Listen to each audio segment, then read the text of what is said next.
Great morning. Hey, everybody, or great afternoon, depending on where you're at. Hey, I'm Pastor Bob and super excited that you're here. So, let me just start off by saying technical difficulties, automotive difficulties, or personal tragedies, it's all part of the divine clock. And to come back to that realization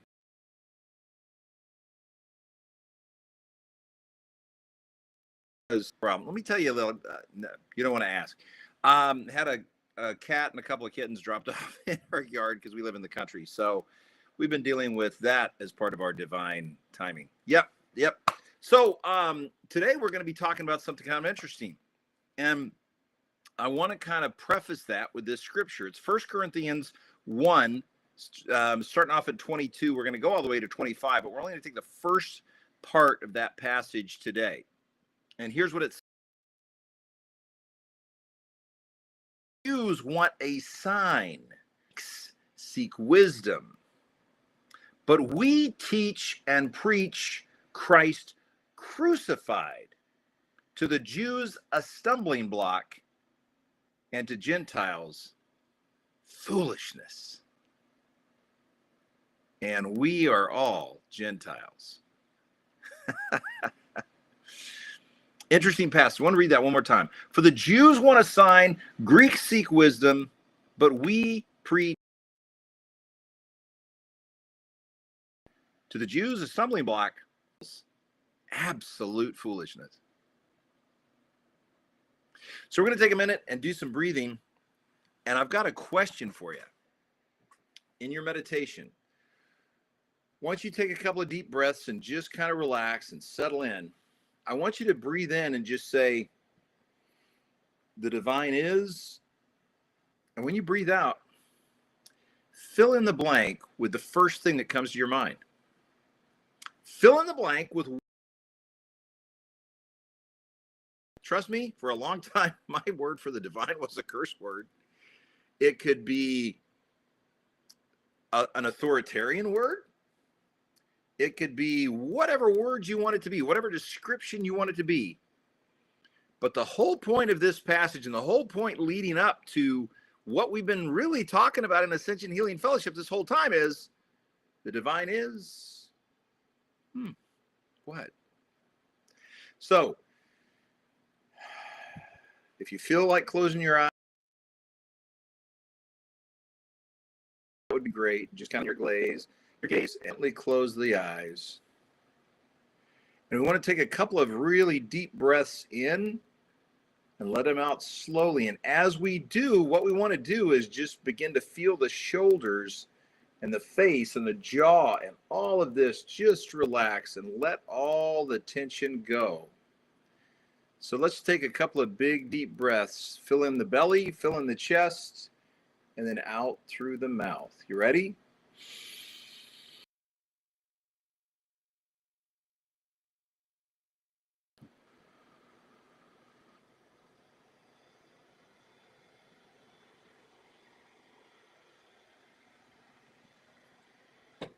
Let's do another couple.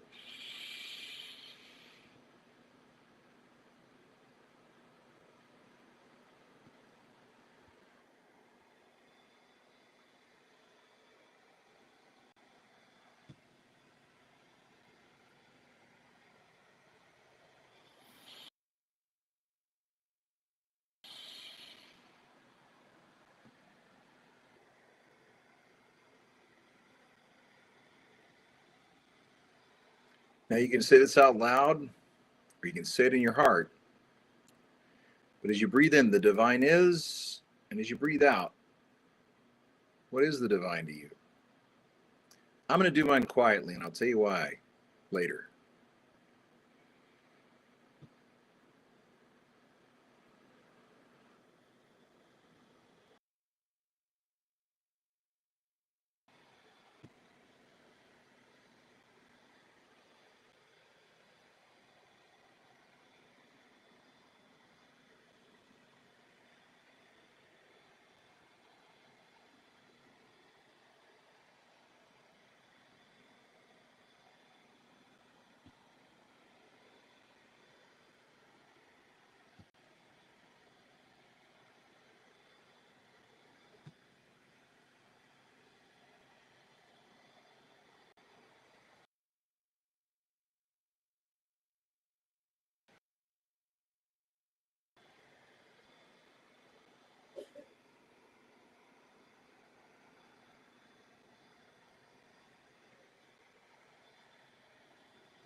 So if what the divine is something that creates a smile on your face and peace in your heart and a joyful soul, I've got some good news for you today. That's exactly what we're going to dive into, how to create that space, or at least why it is that way. And we're going to dive more in later weeks on how to create that space. And let me just say this. What we're talking about today is the journey. It is the journey.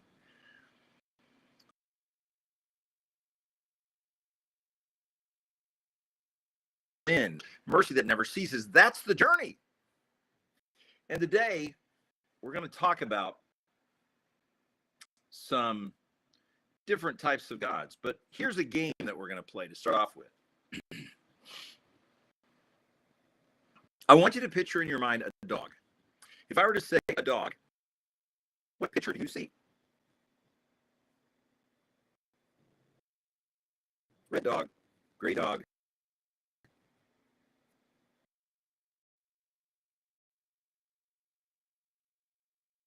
Nose, short nose. What kind of dog do you see? What kind of dog do you see? How about this one? What is a tree? Pine tree, maple tree, coconut tree, tree that produces fruit, a tree that produces flowers, a tree that just has a lot of leaves on it, or a barren tree, like a tree in the fall. Maybe a really colorful tree in the fall, or a barren tree, I guess, would be in the winter. What does your tree look like? What is a house? I have stayed in everything from nipa huts to tents pitched in the middle of a desert to mansions to palaces. And I've got to tell you, there's a whole lot of different things that people think of when they think of houses. A lot of different things, to include being homeless. I was homeless for a while. And trust me, that's a whole different kind of house. And the cold starts coming. Trust me on that one. So it's different for each individual. We correct? Would that be a safe assumption? Perhaps it's different for each culture and maybe different for each generation. Now let's talk about some other words. What is government? Some people say government is about control. Government is about having cameras everywhere watching you and constantly being in fear that you're going to mess up, that you're not going to be this or that or the other thing.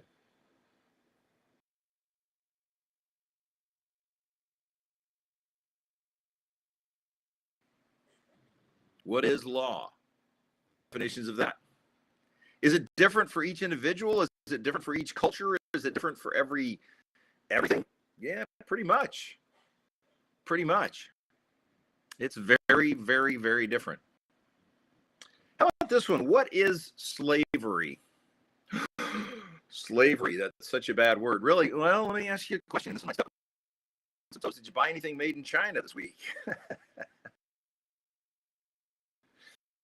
Because slavery is a way of life for anyone who breaks the law. Government rule. Just saying, I thought I would bring that up. So, I want you to think on these things as we talk about this passage that we just read. And just remind you of the passage. For the Jews want a sign, Greeks seek wisdom, but we preach Christ crucified, to the Jews a stumbling block, and to the Gentiles absolute foolishness. So I want to go over this term. These are the three most letters ever in the history of man, in English anyway. And that word is God. Every culture has their own God. Every culture has a different God. Whether it's slightly different or very vastly different, it really depends on the culture. Let's go over some examples. Did you know that in China, they do have churches? The Catholic religion is certainly represented there, but alongside the picture of the Pope and slightly elevated above that is a picture of Mao or Xi or other communist leaders. Just saying that in that particular case, perhaps their culture defines their God as a part of their government. Perhaps that's enforced, like the reason why certain groups are enslaved. So that culture has a very distinct and very different type of God. And again, these are just three simple letters, G-O-D. But man, has that caused some challenges. And we're going to talk about that here in just a moment. I had the privilege one time of being in the Philippines during Holy Week. And I don't know if you've ever heard of this, but in the Philippines during Holy Week, people will literally get their friends to crucify them. I'm talking a literal crucifixion. Like they pull their arms out and hammer them in. And they put them up on the cross. And that's supposed to somehow connect them closer to God. Brennan Manning once made, and I absolutely love it. I don't know if he originated this, made man in their image, and then man returned the favor. I want you to think about this for a minute. Let's go over that again. God made man in their image, and man returned the favor. Pretty interesting, huh? And I guess one of my questions at this point, and this is going to be a question that goes really Ascension Healing Fellowship, because a big part of through different sacramental rites and through different various means and ways that we help people heal. But what does trauma do to your God image? I saw a phenomenal movie. If you haven't seen it, it's called The Last Rifleman. It's Pierce Bronson. I guess it's his latest movie. I don't know. He looks really old. I think they really aged him for this, because I don't think it was anywhere near his real age. But at any rate, it's called The Last Rifleman. Guy who experienced trauma from World War II, one from his unit who was still alive. And I won't let the whole cat out of the bag, but it's well worth seeing. But there's been some phenomenal results from people who have been scarred by trauma. For an example, if you were to look at the works of, let's just say, some of the more famous authors, like the guy who wrote The Lion, Witch, and the Wardrobe, C.S. Lewis, he had some trauma from war. Look at the person who wrote The Hobbit. I should have written his name down, but had a lot of trauma from war. And that created a lot of how he wrote. And actually that writing was very therapeutic. And that's a very good way to go down the road of healing. But I'm simply trying to say that there's a lot of different ways that we come to our understanding of God. Is outside of culture is generational. Every generation has their God. Let me give you, and every generation relates to that God differently. Let me give you some examples. In the Salem witch trials that happened not more than about 3-hour drive from where I'm sitting, where I live at, the Salem witch trials, maybe 4 hours, I'm not sure. But bottom line is, this happened in the United States, that people were brought in as witches, tried, and then summarily executed, whether it be burned at the stake or whether it be drowned. If they're a witch, they should be able to, if they're a witch, they would be able to swim, even though they were tied to a chair with a rock on it. And if they aren't a witch, then they'll drown. Yeah, I know. Yeah, it's really good logic, huh? At any rate, either way, you're going to be dead. But Salem witch trials, classic example. That is how that particular culture, which, oh, by the way, had left and fled religious persecution. That's how they dealt with God. Let's give another one. Nazi Germany. And the support of the church and the religious groups of the day to support Nazism and the Holocaust. Which brings me to an interesting point. Do you know who the very first? Yeah, they were the Christians. It's true. As soon as they were made the legal official religion of Rome, one of the first acts that these people did as they came out of the catacombs after being persecuted for hundreds of years was to begin to persecute the Jesus killers, aka the Jews. Kind of interesting, isn't it? Let's look at some other examples. Cultural identity to the word God. Prosperity gospel. Yeah, right here in the good old US of A. We did that, baby. Prosperity gospel. God wants everybody rich. Ku Klux Klan started in a Southern Baptist church, by the way. Well, majority. You should vote this way because God is this way. Cultural revolution that actually caused more people to die than World War II. I mean, all of World War II, not just the Holocaust in the concentration camps, but the entire war. Think about that. The colonization time period. If you're really fascinated by that and interested in that, look up King Leopold and what happened in the Congo. And of course, who could possibly forget the Great Crusades, where we... Now, what all of these have in common, whether God or the generational God, here is the common thread. The common thread is this is man trying to understand a divine being who is bigger than the comprehension of all the human beings combined. If we put our combined brain power, if we could combine all that brain power and say, this is God, it wouldn't be enough. The way that it could be. Well, explain the Holocaust. Oh, that happened so that, it would never happen again. Okay. Explain a million. There's a million different things that cannot be explained, and you're not supposed to explain it. Jesus never said knowledge will save you. Jesus never said knowledge is the answer.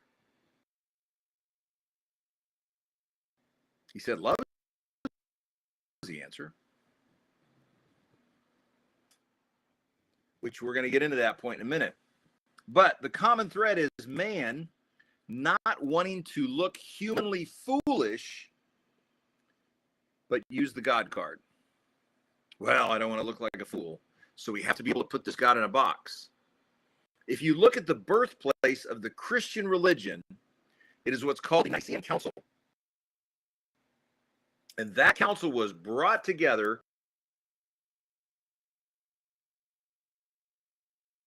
that day, in that time, to say these are the parameters. Who God is, because we have to know. Because we're the guys who are going to tell everybody, this is what you got to do. This is what you have to, this is how you have to perform. This is you're the monkey, this is the circus, and this is what you got to do if you want to get your peanuts, which is walk on the streets of gold or, be smiled at by God or whatever. Which, oh, by the way, is the exact reason why Jesus turned over the tables in the...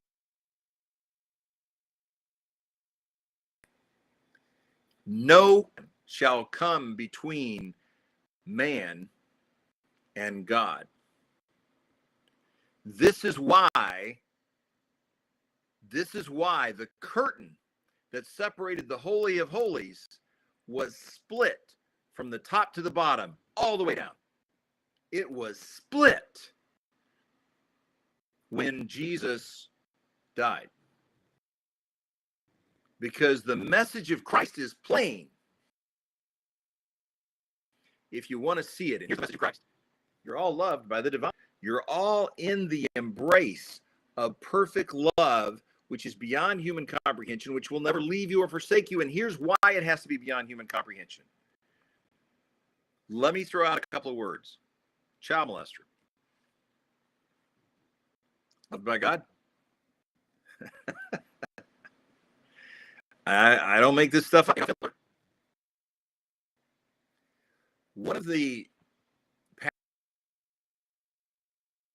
pastors I know who's gotten the most grief for today has been the guy who said Adolf Hitler will be in heaven, just like we all will be. Or they'll be part of that one divinity that we all float to, that we all go to, our souls move to. Try teaching that in New York. Of course, they soon might have a mayor that will do that anyway. But the other common thread is that it's man trying to impress on a human level. If I, as a man, know and can define and explain to you what God is or who God is, then you have to am like elevated. Not even Jesus did that. You know that, right? People came to Jesus and they said, "Good teacher." Why do you call me good? Nobody's good. It's all good. The Good Samaritan. Good Samaritan. It's people wanting to look humanly right instead of divinely righteous. This is a key phrase that I want you to hone in on.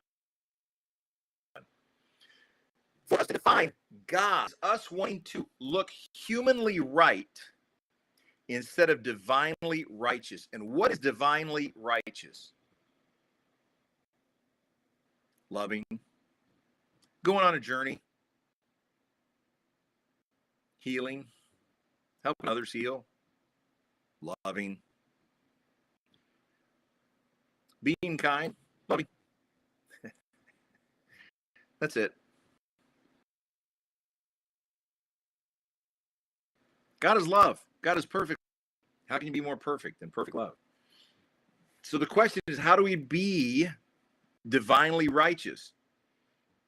Well, even that question sticks to my throat a little bit, because I was raised very much to perform. I was a Southern Baptist preacher's kid. You better perform. Your dad's job might be you better perform. You want to be head of the youth group, you better perform. You better perform. You want to do what they got, you better perform. You better perform. So I've got a little bit of a prescription. Number one, relax. Just relax. You're loved exactly as you are. Yes, you've done some bad things. So what? So have I. So have we all. Yes, you've said some terrible things. Yes, you've thought some bad things. On and on and on and on and on, and it goes. So where does that leave us?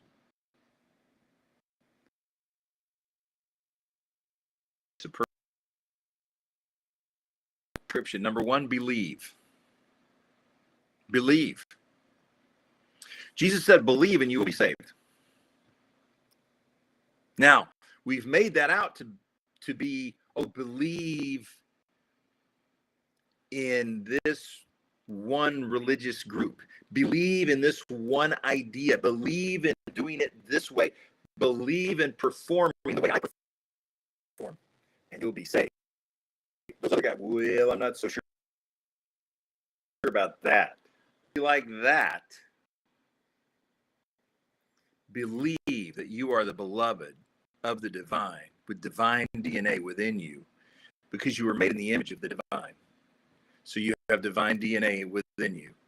And believe that that will never leave you or forsake you. How can your own DNA forsake you? How can that happen?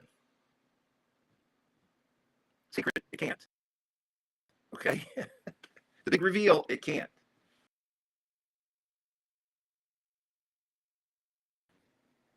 Become aware of unbelief. Become aware of moments where I don't believe. What does that look like? It could be your trauma response. You don't believe. That's why, that there's something that's stuck in there.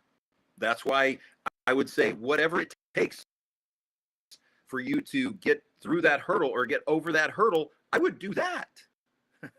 It's worth it on the other side. It really is. It really is. You're a psychiatric hospital person. I was in once, shortly after, another one about 7 months later. Both time for 30 days. Both time lockdown. Both time. No, we'll let you know when you can leave. Yeah. So believe. Become aware of unbelief. Awareness is crucial. And I talked about this book earlier this week. Amazing book by a guy by the name of Anthony DeMilo. And it's called And I should have gotten a picture of that to show you on this, except a picture on the Facebook group and other places. Anthony DeMilo, and the book is called Awareness. I'm listening to it again now. I've heard his stuff many times, but I'm listening to it again. He's also got a really good book of practices, like spiritual practices that bring you to greater awareness. But awareness is crucial. To be aware of what's going on in here, to be aware. And I can give you one example.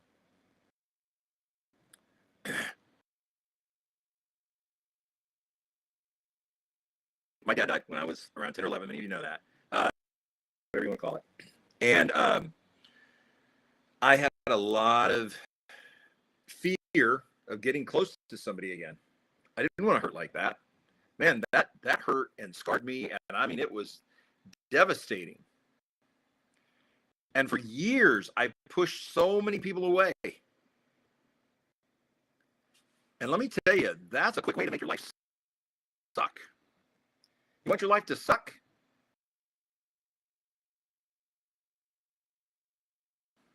You want your life to suck? Don't ever have intimacy. It's not sex. Intimacy is being connected at a higher level than just, hey, how are you? Yeah, well, that's great. Did you have pizza last? Wow, oh, you had pizza last night. That's great, fantastic. It's a deeper level than that. It's somebody like last night, we were with some dear friends, and one of them shared something. It was some challenges that they were having. And I was able to say, interesting perspective. What do you think's behind? You see, awareness is going behind that. They were talking about something. They were talking about how Jesus flipped over the tables in the temple, which is one of the reasons I just brought that up, I suppose. But the idea is that what's behind that? What was behind that was Jesus saying, God is not a transactional God. He didn't send me to die so that he could love you. He's loved you all along, before the foundation. So, any really good intimate time. So believe, become aware of unbelief, because awareness is crucial. Once again, let the awareness light the path for divine love to heal us. Here's a real simple way to do that. Wow. Father, I suck at intimacy. I've been so angry and frustrated with you, and I suck at intimacy with other people. Please help me. Please, God, help me. And God is faithful to do just that. Trust, and look for those opportunities that will grow that, because those opportunities will come into your life like that. I swear to you, it will be absolutely amazing. And I want you to tell me when those amazing moments happen, because you'll see them. And the last part of this is simple. Well, it sounds simple. Have faith that all is well, and become aware of times when we struggle with that statement, because those are the areas that need to heal. Okay, so it's believe, become aware of unbelief, because awareness is crucial. Let the awareness light the path for divine love to heal us, and then have faith that all is well. All is as it should be. That's the one thing that all ascended masters had in common. They all believed all is well, because all is in the divine. We didn't have any music to start with today. It's all part of the divine plan. I had a kitten that was driving me nuts like 2 hours ago. It's all part of the divine plan. The kitten, her mama, and one other kitten were dumped off because we live in the house. It's all part of the divine plan. It's all part of the divine plan. So here's your assignment for the week. First, spend 5 to 10 meditating on who or what you believe the divine to be. That's the first part. Who or what you believe the divine to be, just like we did at our opening meditation. And then answer these simple questions. Does that create peace in me and others? That's the first question. Does that create peace in me and others? And oh, by the way, others mean even people who are the direct polar opposite of who you like.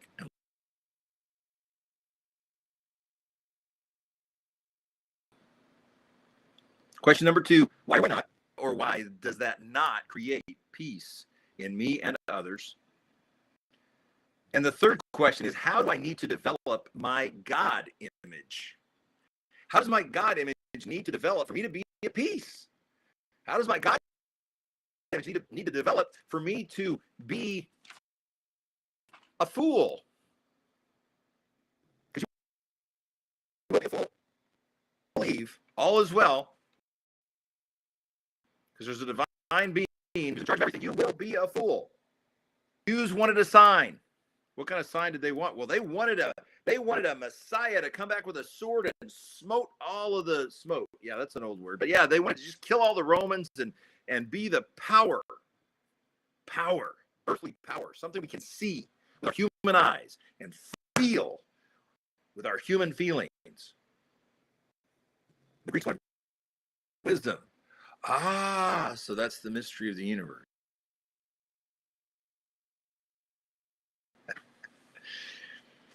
Who they get instead? Who the Jews get instead? Who the world get instead? An out of work Jewish carpenter who said, hey, follow me. Now, the normal person would have said, are you out of your flipping mind? You an out of work carpenter. You ain't even a rabbi. You want me to follow you into the desert?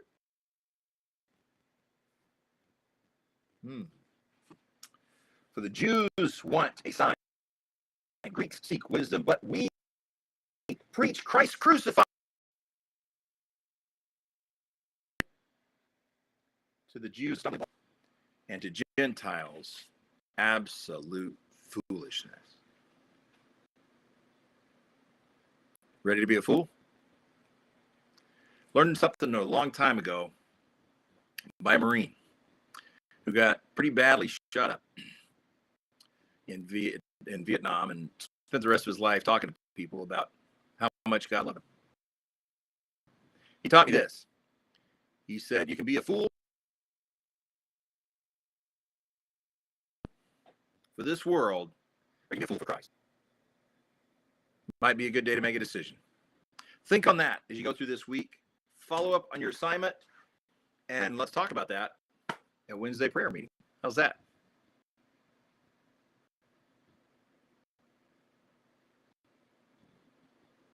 Love you guys. Chat soon.